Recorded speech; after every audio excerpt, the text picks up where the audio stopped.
aujourd'hui nous sommes rencontrés pour une synthèse des idées qu'on vient de passer antérieurement et qui sont utiles pour le département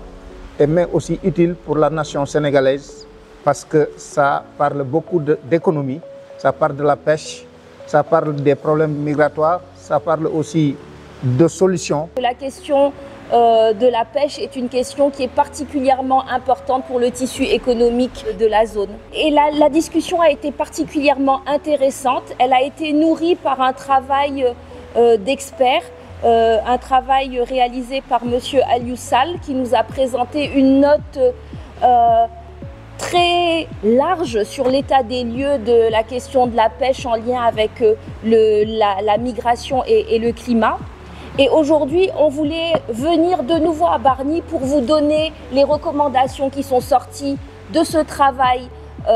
on va dire scientifique, de la discussion qu'on a eue avec vous et essayer de discuter avec vous de la façon dont on prend ces résultats-là et on les porte au niveau de nos autorités gouvernementales, de nos élus qui sont présents aujourd'hui pour qu'il y ait un changement. Parce qu'on a bien compris quelle était la problématique en termes de pêche. Il y a une baisse des stocks de poissons, une baisse de la qualité des poissons pêchés. Il y a un vrai malaise de nos communautés avec une qualité de vie qui est moindre. On est à Bargny, beaucoup de maisons ont été reprises par la mer et ça c'est des questions de changement climatique. Depuis plus de ñaata at boo doon ñaar fukki at mu jaaxal ma dañ naan fukki nit yoo compté ñuy liggéey Sénégal téeméer nit yoo compté Sénégal 10 ci pêche la ñuy liggéey document bu ubbi mi ngi ci mais amul benn statistique boo xam ne ni mi ngi wax ci rôle jigéen sur la sécurité alimentaire amul. Migration il faut ñu xam ñu tàggale migration ak mobilité mooy déplacé wu. ñëpp xam nañ ne napp mi ngi basé wu ci saison bi dafa am lii lay def li may def am na fii boo ko amul ma wuti ko feneen mool dafa yàgg bouger ci géej. jóg di dem dafa yàgg dafa bokk dafa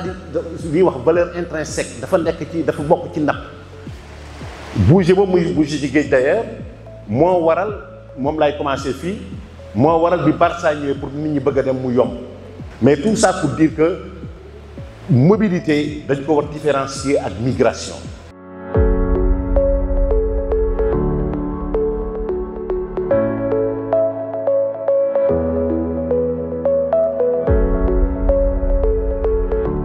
Nous considérons que la pêche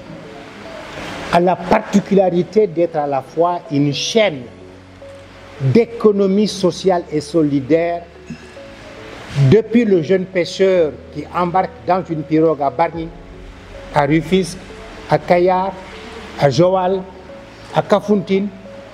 jusqu'à la ménagère qui le matin quitte nos foyers pour venir nous trouver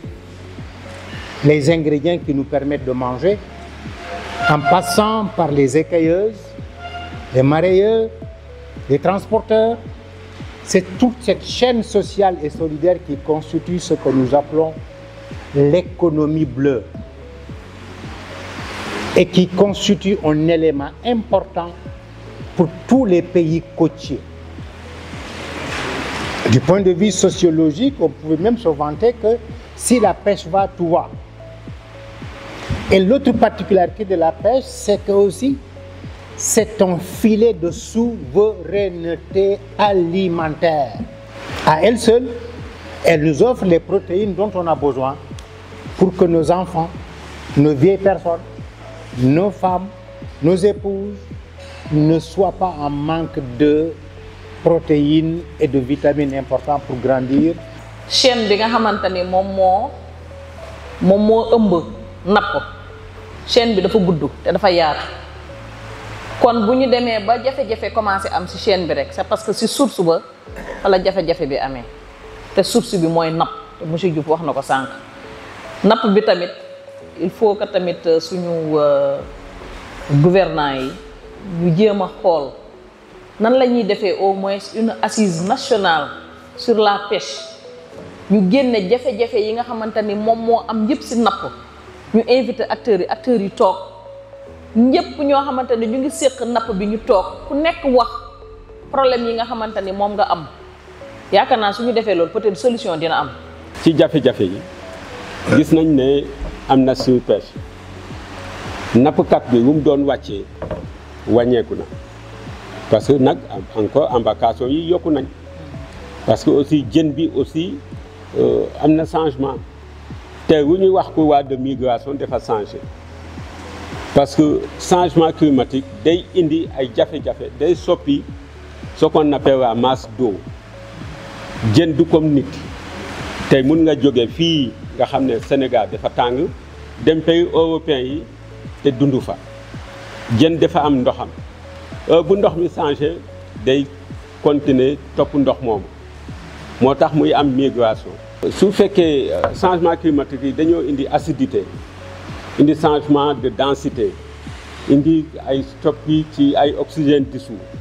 donc c'est normal que jën boobu aussi changer doxalin changer migration couloir de migration yi changer. bi ñu dégloo li nga xam ne moom mooy diagnostic boobu yëpp ak problème yi ci am ñu ne woon c'est intéressant ñu partager ak yéen ay recommandations yoo xamante ne ñun dañoo jàpp ne ñun IPAR ñu jàpp ne loolu ay recommandations yi dinañu mën a tax tey ñu teg ay jéego du doon loo xam ne rek dañ koy bind teg ko nii généralement comme ni ñu koy gisee dans les recherches mais ñu mën a fexe ba am feuille de route boo xamante ne tey dinañu permettre sur la base de ces recommandations là ñu gën a mën a dem à l'action à l'avenir. li njëkkee ci li nga xamante ne mooy recommandation yooyu dafa dem ci mbirum pêche bi ci boppam recommandation yi dem na ci pêche dem na ci mbirum changement climatique dem na ci mbirum mobilité pour li jëm ci mbirum pêche bi ci mbirum napp gi dañoo ne il faut que ñu renforcer la gouvernance inclusive de la pêche artisanale.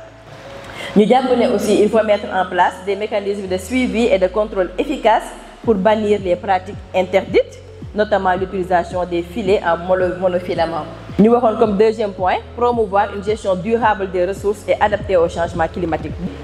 Il faut développer des outils de gestion participative intégrant les savoirs locaux.